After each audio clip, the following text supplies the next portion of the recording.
Hello, my name's Miss Lay and I'm the nursery teacher at Watcombe Primary School. I'm really looking forward to meeting you and your child in September, face to face.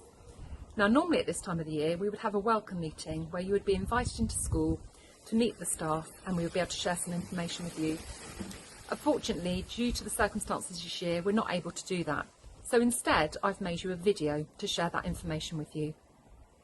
At the end of the video you will see my contact details, so if you have any further questions or concerns you have about your child starting nursery, please don't hesitate to contact me either through email or phoning me directly and I'll get back to you as soon as I can. Thank you for watching this video and we'll see you soon. Let me start by introducing you to our head teacher, Mr. Adam Morris. In normal circumstances, Mr. Morris would have opened our welcome meeting with you if it had taken place in school, and he would have talked a little bit about our school aims and our school values. We have 3 school aims. We want all our children to be successful learners, confident individuals and responsible citizens. We also have 4 school values, which currently are respect, responsibility, confidence and aspiration. These are chosen in collaboration with our pupil leadership team. So these do change every now and again, but as I said, these are our current values that the children become aware of through the year across the school. Also, there's a little note at the bottom there, just making you aware that having a place in our nursery does not guarantee a place in our reception class when your child becomes eligible. This is actually a separate application which is made through the local authority.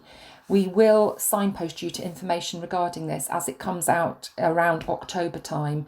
You should actually receive a letter through the post to your home address explaining how to apply for a place, and our office staff are always there to support you with this. Now I'd like to introduce you to the nursery staff. So as I've already said, my name is Miss Jo Lay and I'm the nursery teacher.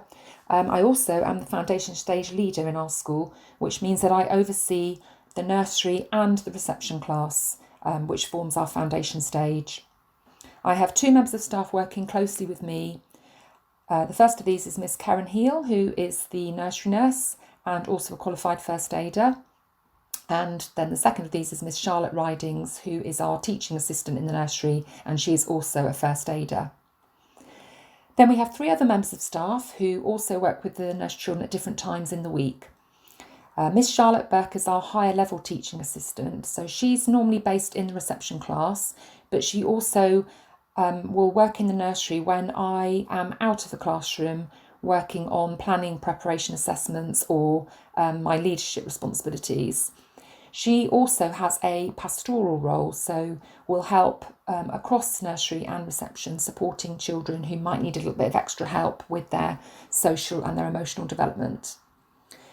Miss Chloe Cross is another teaching assistant who is also based in the reception class generally and is a first aider. However, she supports the nursery at lunchtime, so she will help to cover the lunchtime so that other members of staff can take breaks. So the nursery children do get to know her really well. And then we have our own designated mealtime assistant, Mrs. Emma Lake, who supports the nursery through the whole of the lunchtime. So again, the children get to know her really well and it's a familiar face at lunchtime for them. Alongside our school aims and values, we also have 4 specific nursery aims. The first of these is that we aim to provide a happy, safe, caring and stimulating environment, a place where all children can play, learn and develop together. And we look forward to showing you and your child around our learning environment when we meet you in September. Within the environment, we aim to offer purposeful and relevant activities and experiences which support not just what children are learning, but also how they are learning, their engagement, their motivation, their thinking. I'll talk more about this a little later. We aim to ensure that all children feel included and valued, and we aim to work in partnership with parents and carers, building on what children already know and can do. The nursery day consists of 3 sessions which fit inside the hours of the school day. So we have a morning session which starts at 9 o'clock and finishes at 11:30. Our lunch session is from 11:30 to 12:30. And our afternoon session starts at 12:30 and finishes at 3 o'clock. We do recommend that children are bought and collected by a person over 16 years of age. At the start of the morning or afternoon session, you're encouraged to come into the nursery with your child when you arrive and help to settle them. So help them to hang their coat and their bags on their pegs, help them do a couple of other routine things as they arrive. This changes at home time, where we ask you to wait outside the door where you will be collecting your child, and a member of staff will stand at the door and call your child to the door when we've seen that you have arrived to collect them. We do this to keep all of the children safe, so the children inside who are waiting, and it enables us to hand over one child at a time to a parent or carer, and also gives us the opportunity to hand over any messages from the day. Please make sure your child arrives on time and is collected on time. The first part of each session is really about the children settling as we complete registers and make sure everybody is separating happily from their parent or their carer. If they arrive late, they miss out on this vital time and may be going straight into a group situation, which can be a bit difficult if they haven't had that settling time first. In terms of collecting on time, obviously a child can become distressed if they haven't been collected, and it might be that they are there waiting on their own with all the children having gone home. So this is why we ask you to be as punctual as you can. If your child is going to be late or absent, please let us know by ringing the school office as soon as possible on 01803 327 419. Lateness we particularly need to know about as soon as possible, because we have to book the lunches at the beginning of the day. So if your child was to arrive, for example, in the morning at 10 o'clock, expecting a school lunch, we wouldn't have been able to book them one, and it would be too late in the morning to then book them a lunch. So it's just important we have this information as soon as we can. There are a few occasions in the year where nursery will be closed. One of these is when we're carrying out home visits for new children at the beginning of a term. So this will definitely happen at the beginning of the spring term. It might be that we'll be closed for 1 or 2 days when the rest of the school has already opened. And possibly, if we still have places available, again in the beginning of the summer term. The only other time of the year that we're closed is on the afternoon of our sports day, when all the children are invited in to take part with you. But obviously we will inform you of these dates in advance. At Watcombe Primary School, we are lucky to have 2 providers whom we work in partnership with to provide wraparound and holiday care. The first of these is Watcombe Children's Centre Nursery, who are situated right next door to our school nursery and who share our outdoor area.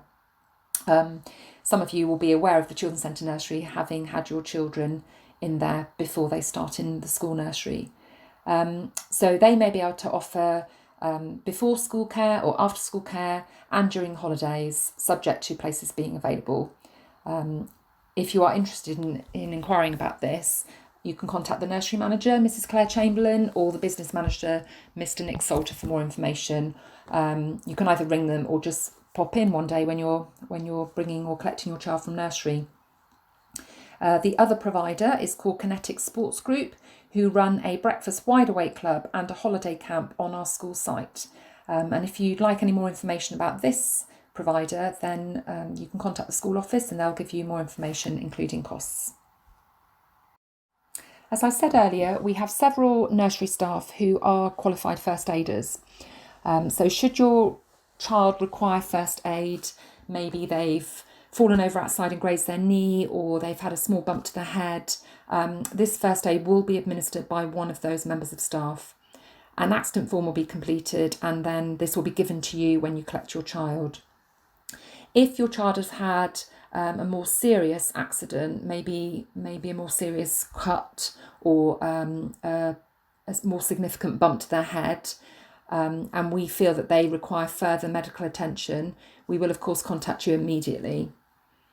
With regard to medicines, we are able to administer prescribed medicines, which must be clearly labelled with your child's name. So if you find yourself in a situation where your child has been prescribed a medicine, for whatever reason, if you speak to a member of staff, and we'll give you a form to complete, which will outline what they need, when they need it, and give us the permission to administer that. Obviously, medicines like asthma, medication for inhalers, we will complete a similar form, and we can hold those medications in school, and we normally store these in a named medical bag in our kitchen area. Should your child become ill whilst at nursery, we will contact you immediately and ask you to come and collect them. If they present with sickness or diarrhoea, either at nursery or at home, they must remain at home for 48 hours from the last episode. Obviously, sickness and diarrhoea can be highly infectious, and with large numbers of children, that's about keeping everybody safe, and making sure your child returns when they are safe to do so. So moving on to clothing, nursery children do not wear school uniform. All we ask is that you make sure your child is dressed in clothes which are both practical and manageable. So here's a few things for you to think about when you're dressing your child. Can they pull up their sleeves easily when they are painting, playing with water, or need to wash their hands? Can they pull down their trousers when they need to go to the toilet? We find that leggings and tracksuit bottoms are great for this. Can they take their shoes off and put them back on by themselves? They might have to do this several times a day when they're choosing to go outside and then coming back in. Young children find laces really tricky, so Velcro fastenings are great to help your child be successful at taking their own shoes off and putting them back on by themselves. So your child will need some spare clothes in a bag. This might be because their clothes get dirty. With the best will in the world, even when they're wearing aprons, sometimes they still manage to wipe their hands down the side of their clothing and leave paint marks. Or they might have got muddy or wet outside. We also ask you to provide a pair of wellies that we can keep at nursery for the whole time, so they can access inside and outside whenever they want to. Your child will need a warm coat in winter and a hat in the summer to keep them safe in the sun. And we do ask that you please name absolutely everything. It's amazing how many children start nursery in September and can have the same pair of shoes, exactly the same pair of shoes, even the same size. And they take them off to go outside. They come back in to put them on, and we don't know which shoes belong to which child. So please name everything. We do have a lost property box in the nursery, so if you ever find that anything goes missing, you can always have a little look in there and see if it's been put in there. You don't need to worry about providing waterproofs for your child. Some of you may have had to do this if your child attended the Children's Centre nursery. We have a set of shared waterproof coats and trousers for our outdoor area that the children can wear when they choose to go outside. So now I'm going to talk a little bit about food and drink in the nursery. The children have access to water at all times. We have a low sink next to our carpet area where there is always a jug of water and cups. So if your child is thirsty, they can go and help themselves to some water. Alongside this, we have a time in the morning and a time in the afternoon where we have a snack and chat table available. This is normally for a good hour, so it enables them to decide for themselves when they're thirsty, when they're hungry, and when they want to have a snack. And the snack consists of either fruits or vegetables that are provided as part of the school fruit scheme. So it might be that the children have a choice between apples and carrots or pears and satsumas. And this is made available to the children, as I said, during a specific time.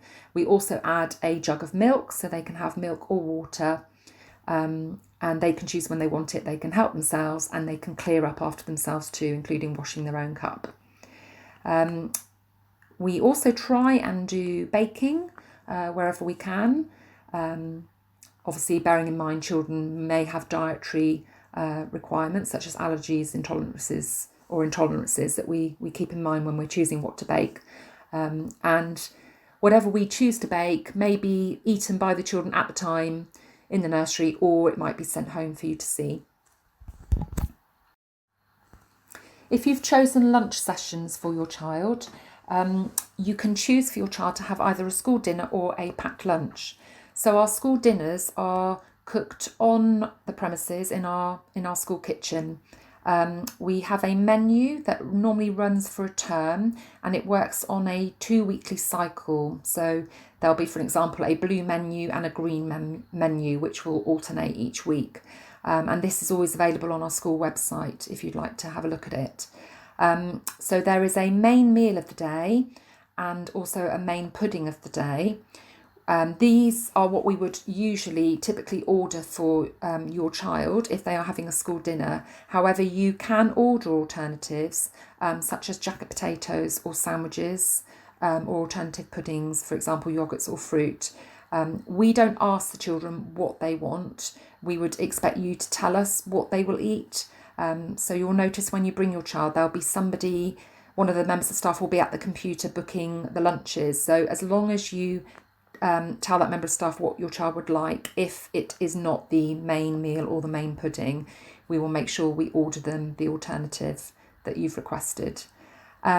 Your child may be entitled to free school meals if they're attending a full day, and your financial situation means that you have an entitlement for that. So please talk to us if you think you might be entitled to a free school meal, and we'll give you a form to complete.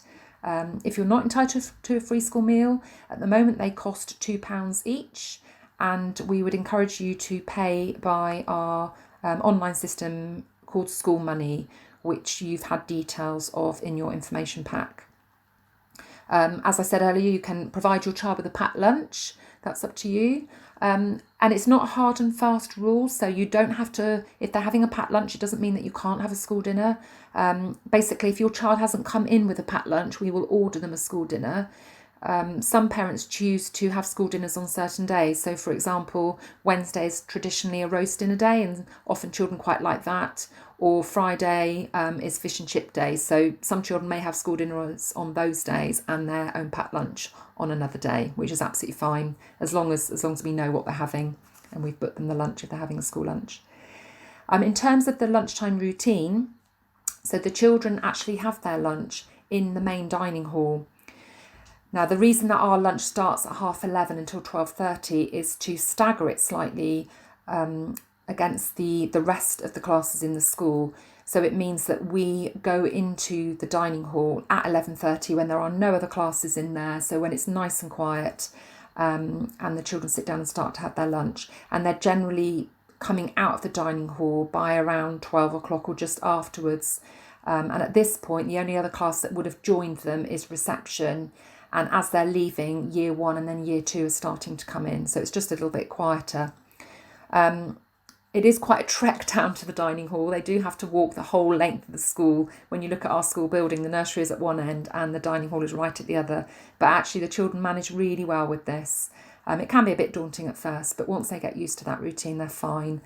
And the members of staff who support them at lunchtime, so when they first leave the nursery, they go down to the dining hall with Miss Heel, Emma, our mealtime assistant, and Miss Ridings.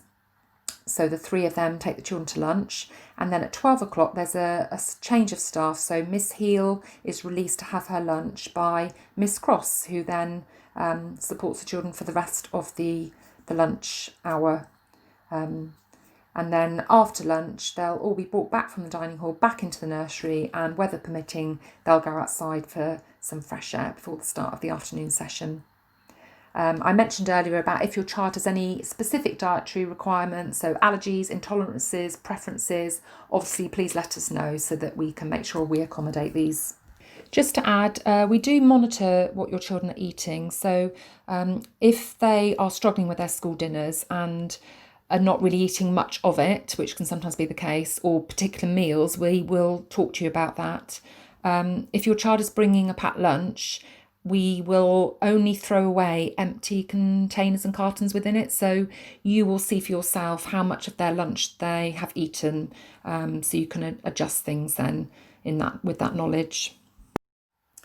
Before your child starts in the nursery, they, along with the other children, will be grouped into what we call key groups. So we have 2 key groups in our nursery, the first being hedgehogs and the second one being foxes. And as you can see on the slide, there's a member of staff allocated as the key person for this key group. Now, if you think of your child as starting nursery in a class group of 26 children, for some children that can be quite overwhelming, having come from a home environment where it's just mum or dad, maybe they're the only child, or maybe they have a brother or sister, but it's very different to then coming into a classroom situation where there's 26 children. So we group the children into these groups to help them to settle happily, to form a strong attachment with one key member of staff. That doesn't mean that the other members of staff aren't going to be getting to know your child or playing with them. It just means that as a key person, I and also Miss Heel will look out particularly for those children in our key group and make sure that we are developing a stronger attachment with them. It also helps the children themselves to build relationships with each other, and we often find that those first friendships start forming within that key group. And then there's a whole host of things in the nursery, organisational things that relate to those key groups. So listed underneath the picture, we have our arrival stones. I said earlier about when you arrive with your child and you help to settle them, hang up their coat and their bag. There's a couple of other routine things to do, and one of these is find their pebble with their name on it and pop it into a basket, which will be next to a toy hedgehog or a toy fox and a picture of a hedgehog or a picture of a fox, and also a little book about those animals. So that's part of their morning or afternoon routine as they arrive, to pop their arrival stone into the basket. We store their wellies in their key group. So we have a trolley at the moment with a picture on, so the children have more chance of finding their wellies in amongst a smaller group than the whole class. Every child has a name card which is on the wall, which they can access. And again, they're stored under the picture of the hedgehog or the fox, so to help them to find it more easily.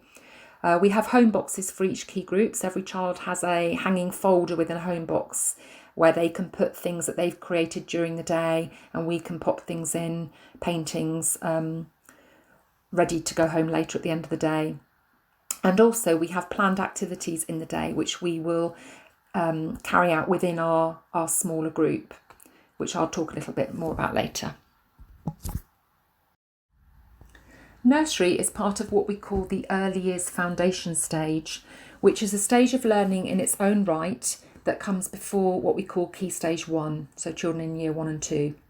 So the early years foundation stage is for children from birth to the age of 5. So we're talking about children who could be with childminders, children in day nurseries, children in preschool settings, or in school nurseries or school reception classes. And we have some principles within the early years foundation stage. So we believe that every child is a unique child, that children learn from having positive relationships with others, that they learn through enabling environments, and all of these things together help to support their learning and their development over time. So in terms of their learning and development, we think about how children learn and also what they're learning. So I talked a little bit about how children learn earlier when I mentioned their engagement, so what they choose to play with, how they choose to explore things, what their interests are, their motivation, how active are they in their learning, their sort of perseverance, their concentration skills, and also their thinking. So how creative they are, how they show their critical thinking through their actions or their words. And then we also think about what the children are learning, and there are 7 areas of learning and development which I will take you through in a minute. Children in this stage are entitled to have a high quality indoor and outdoor learning environment. It is recognised that young children find it really difficult to be still for long periods, and that actually they learn very much through their physical movement. So we're very lucky at Watcombe to have the most amazing outdoor learning environment, which we share with the Children's Centre Nursery. And so children have lots of opportunities to be learning outside. And our daily routine very much supports this. So the children have a good hour in the morning and a good hour in the afternoon where they can choose between the indoor environment and the outdoor environment.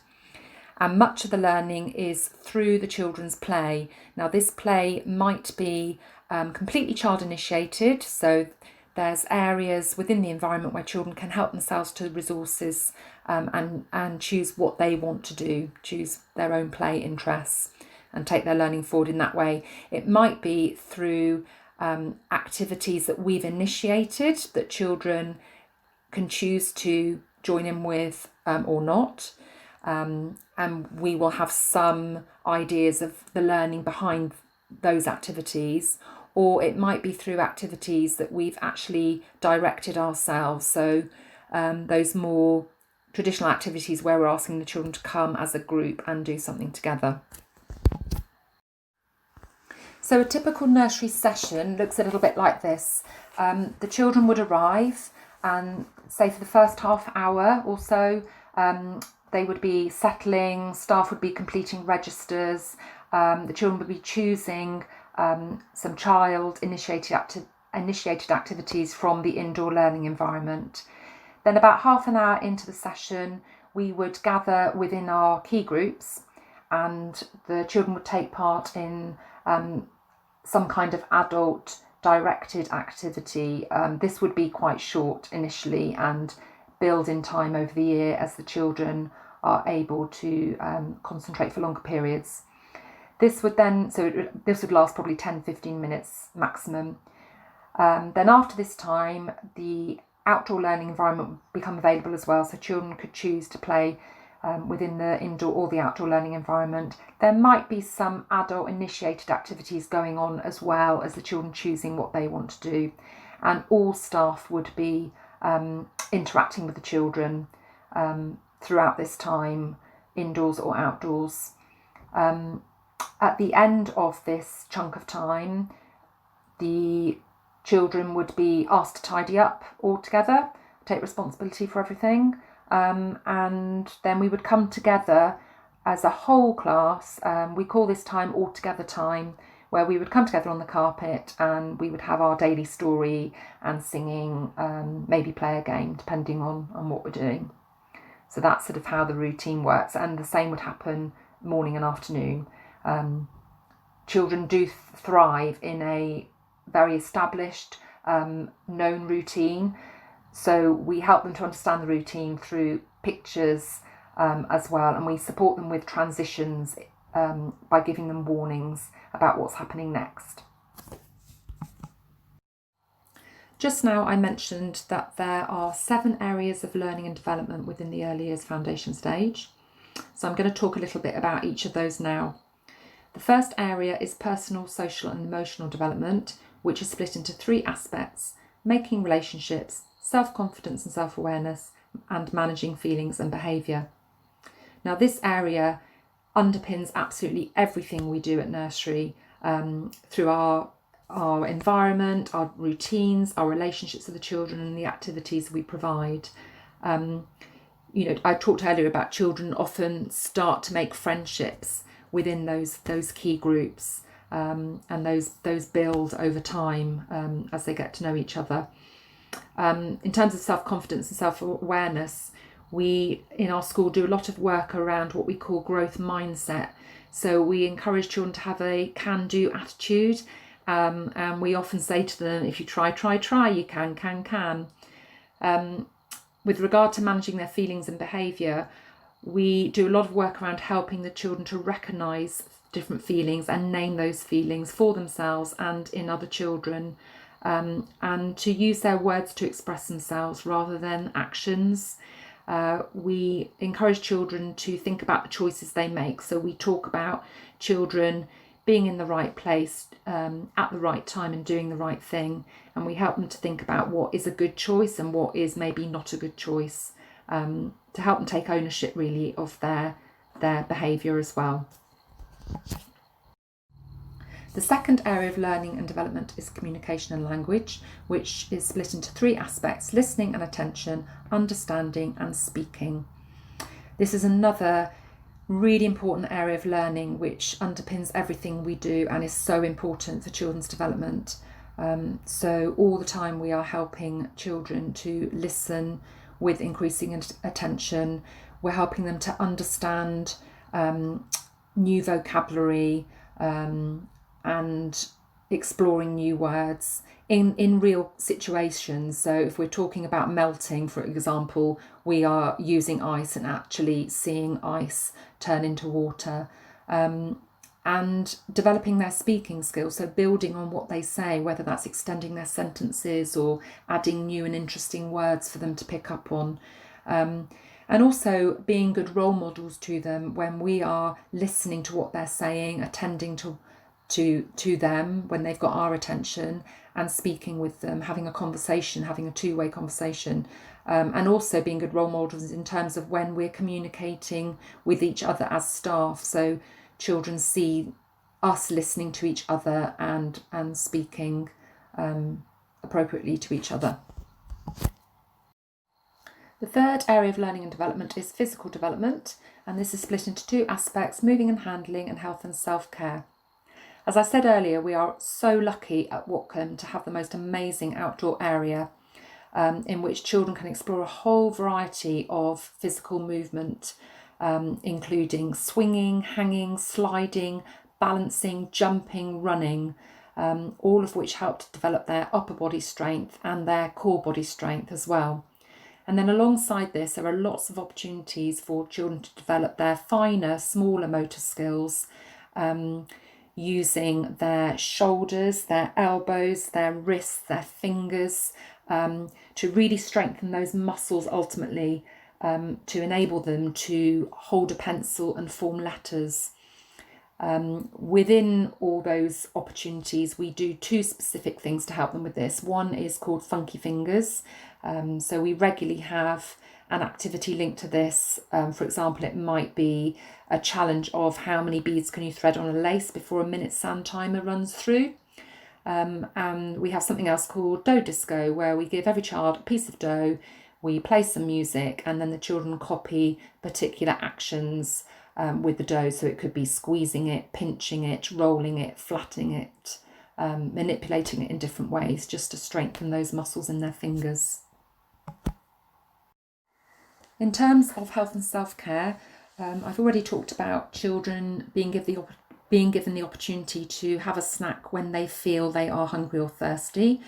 We also encouraged the children to be independent in other ways, whether that's getting ready to go outside or washing their hands when they need to, blowing their nose when they need to, but also going to the toilet. So we don't have a set time for going to the toilet. The children are encouraged to go when they need to go, and encouraged to do as much of the toileting routine as they can for themselves. Obviously, we will help them with this where they need it, for example, wiping their bottom after they've done a poo. And although we would expect children to be toilet trained when they start nursery, we are aware that some children may not have quite achieved this. And we will talk to you about this individually if this affects your child. And we do have an intimate care policy and individual intimate care plans that we can put in place to support your child in achieving toilet training. So the three areas of learning and development I've just talked about really underpin everything else in the early years foundation stage, and they are recognised as being prime areas and really important areas for children's learning and development. So I'm now going to go on to talk about the 4 areas of learning and development which we call specific areas, which are more like your traditional curriculum areas that you'll be familiar with. Literacy is split into 2 aspects: reading and writing. When your child starts in the nursery, we'll provide them with their own book bag, and there will be some information in there about how you can borrow books from the nursery. So you'll be able to do this as often as you like. There's no signing in or out procedure. You can just choose a book, have it at home, and then return it when you're ready to choose another one. The children have access to a range of books in the nursery, including information books, and we always have a daily story. We also have something which we call our Fabulous 5. So every half term we identify 5 special stories that we read very, very regularly with the children. These stories are chosen to help the children begin to join in reading them by themselves. So they'll be quite simple stories, and they'll have lots of repeated refrains in them or rhyming words to help them tune into the stories. And we'll share these with you. There'll be a display in the nursery, and we'll also share these with you through your child's online learning journal. The children have lots and lots of opportunities in the nursery to explore making drawing and writing marks, whether this is through their play or through group activities. The picture that you can see on the screen, the children are joining in something called Write Dance, where together we are making marks in response to some kind of stimulus. So it might be that we've been learning the song The Wheels on the Bus, and we're making marks to show the wheels going round and round, or the wipers going swish, swish, swish. We're helping the children to see that we can give meaning to marks, and marks have a purpose. In terms of writing letters, we really start with their names. So from day one, when the children have perhaps made a painting or a drawing, we would ask them to write their name on it to label that painting. Now, we're not expecting them to write letters at that stage, but we would hope that they'd have the confidence just to make some marks that to them is their name. And then as the children develop their physical skills over time and they show a readiness to form recognisable letters, we would start to look at the letters in their name using their name card. We would start with the first letter, and then we would look at the letters that are easy to form. We do introduce name writing books in the spring term to begin to help them to write their name. But if they're not ready, this might be that we're still working on just drawing simple marks such as lines and circles.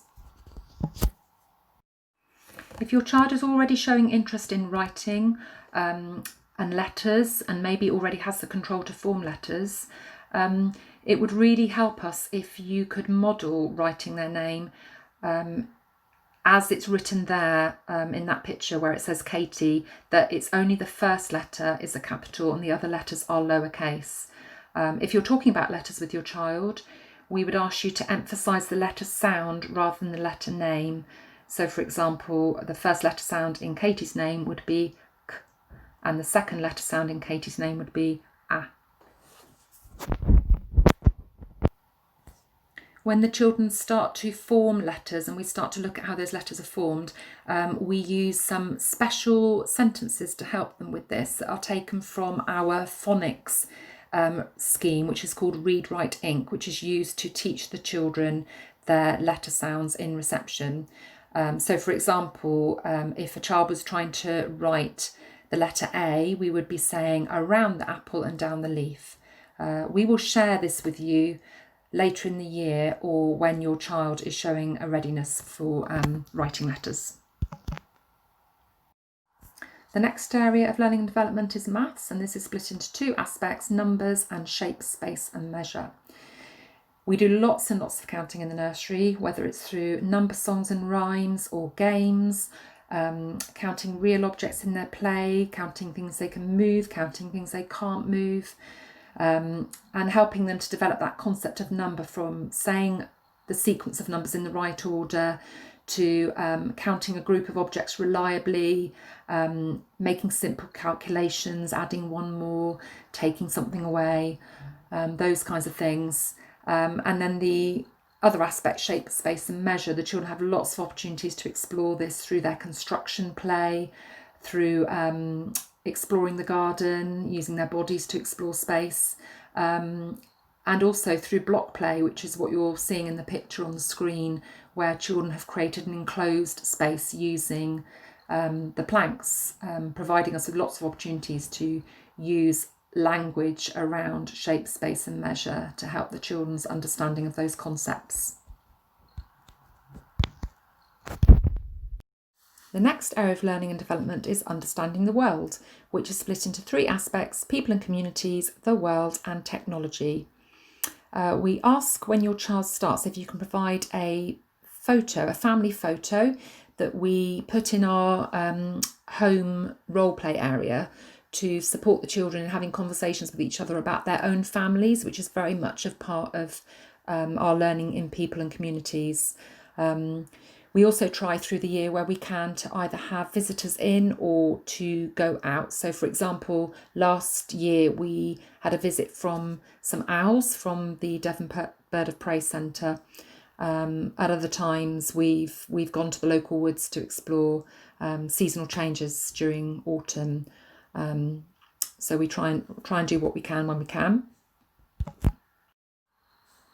Our garden provides a great natural environment to explore and learn about the world in which we live, whether that's exploring the daily weather patterns, seasonal changes, helping to grow plants, looking after bugs, mini beasts. So many opportunities for the children to explore change and have those first-hand experiences. In terms of technology, the children have access to some remote controlled toys, such as the cars that you can see in the picture. They have access to learn pads, computers, using a mouse to operate the screen, play simple games on, and also our interactive whiteboard in the classroom. The last area of learning and development is expressive arts and design, which is split into two aspects: exploring and using media and materials, and also being imaginative. We have an indoor art area which is stocked with a variety of media and materials that children can explore, either freely or through an activity that we've initiated. So they can be as creative as they like, exploring colour, texture, creating constructions, designing and making. As well as this, we also try and provide what we call loose parts. So that's what you're seeing in the picture on the left-hand side of the screen, where two children are using loose parts based on autumn, so baskets of conkers, leaves, sticks, and they're creating their own picture using those objects. And actually developing a story out of it as well.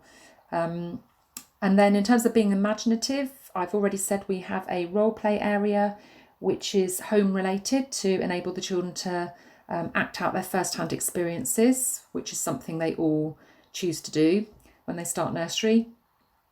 We also have a selection of what we call pop-up role play boxes that we can respond very quickly to a child's interests. So for example, if they're pretending to be a doctor, we can immediately provide them with resources to support that interest and extend their play.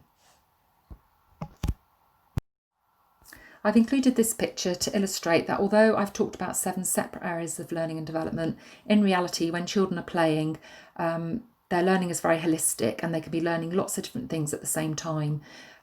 So I came across 2 children who had got some sticks and were pushing them into a muddy puddle and telling me that they were fishing. I helped to extend this play by suggesting they use leaves as the fish. So there was an element of developing their physical skills, because they were then trying to actually prod a specific object with their stick. We also then went on to do a bit of counting with how many fish they were catching. This led to more children showing interest, more children joining in. So this became a very sociable activity where the children were sharing the same space and talking together about what they were doing. There was lots of communication. So there was a whole heap of learning going on in what seems to be quite a simple activity that the children have initiated themselves. This time last year, the government launched a new campaign called Hungry Little Minds, which is aimed at helping parents with ways in which you can support your child's learning at home. It's recognised that the home learning environment is absolutely critical to children's learning and development. And it really focuses very much on how you can do this through chatting, playing and reading with your child. So please visit that website for more information. We would encourage you to read with your child every night. Bedtime is always a good time to have a story together. It's well recognised that reading is the best way of supporting children's vocabulary development. And, you know, just instilling a love of books. It can be a really lovely time to spend together. And over the year, we'll give you some more top tips about supporting your child's home learning. During your child's time in nursery, we will share information with you in several different ways. So first and foremost, staff are always available the beginning and the end of the day to have a chat with you. So please feel free to approach any of us if you need to talk to us about something, ask a question or raise a concern. My email address is there, so you can always email me directly and I will respond to you via email, or I can give you a call. You can ring the school office and they will let me know that you phoned, and I can ring you back at a convenient time. Every child in the nursery has an online learning journal through a system called Tapestry, which most of you have returned permissions for me to set up that for your child. This is a great way of sharing information between home and nursery. We're able to upload photographs, videos of your child playing, and make observations of their learning and show you what they're learning and how they're learning as well. And you can equally do that. You can post things from home. We'll give you more information about how to do that when you start nursery, but it's very simple. It's very similar to lots of social media sites that people use these days. We also have a class blog on our school website, which we update every half term. And we have 2 planned parent meetings during your child's time in nursery. The first being 6 weeks in to when they've started, to talk about how they've settled in. And the second meeting is at the end of their time in nursery, in preparation for their transition into a reception class in a school. I'd like to introduce you to 2 other members of the staff in our school who are there to provide help and support with parenting and concerns you might have about your child's development. So the first of these is Mrs. Judy Roundtree, who is our family mentor. She runs various groups through the year, including a Thursday chit chat group, which is a really nice group where you can go and have a cup of coffee, a cup of tea, and chat to other parents about different aspects of parenting, get ideas, share ideas, and hopefully find solutions to any problems that you might be experiencing. She can also help you with more general advice, such as housing or financial support, or signpost you to other services. And the other adult in the school who can give help and support is Mrs. Kate Squire, who is our SENDCO, which is our Special Educational Needs Coordinator. So if you're concerned about your child's development, it might be that their speech isn't developing quite in the way we would expect. Together we can seek her help and support, which might result in making a referral to a speech and language therapist, for example. But she's always available to discuss any concerns you might have. So we're coming to the end of our video now, and you're probably wondering what happens next. So in normal circumstances, we would carry out home visits at the beginning of the autumn term, just before your child starts in the nursery. We're still hoping to do these, but if the current situation continues, we might not be able to, and instead we'll ask you to come into school. The purpose of the home visit is to share information together, to be able to have the chance to talk, and also for your child to meet the staff in what normally would be their home environment, a place where they feel safe and secure and very settled. Even if we can't come to your home and you have to come to school, your child still gets an opportunity to have that one-to-one time with us without other children and families around. And we're going to carry out these on Monday the 7th of September, Tuesday the 8th and Wednesday the 9th. And the next date for your diary is our stay and play sessions, which we're going to hold on Thursday the 10th and Friday the 11th of September, where you will be invited to come into the nursery with your child and spend some time playing together in the environment. Again, something which will help them to settle once they actually start. We will allocate your child a starting date, and these will be from Monday the 14th of September. Now, all of these things I will discuss with you by a telephone call. So in the next 2 weeks, I will ring you and arrange a home/school visit with you, talk to you about the stay and play session, and let you know your child's starting date as well. In addition to this, in the next 2 weeks, we will send out a welcome pack for your child, which will contain a booklet, a little, what we call a social story, to help your child settle into the nursery, or help them to get to know the nursery before they start. And also something for you to fill in with your child, some kind of all about me form, so that we can share some information in that way as well. Thank you for taking the time to watch this video. I hope it's answered any questions you had. If you have any further questions, please don't hesitate to contact me. My details are all there on the screen. And we hope you have a lovely summer, and we look forward to meeting you and your child in September in person and welcoming you into our nursery. Thank you.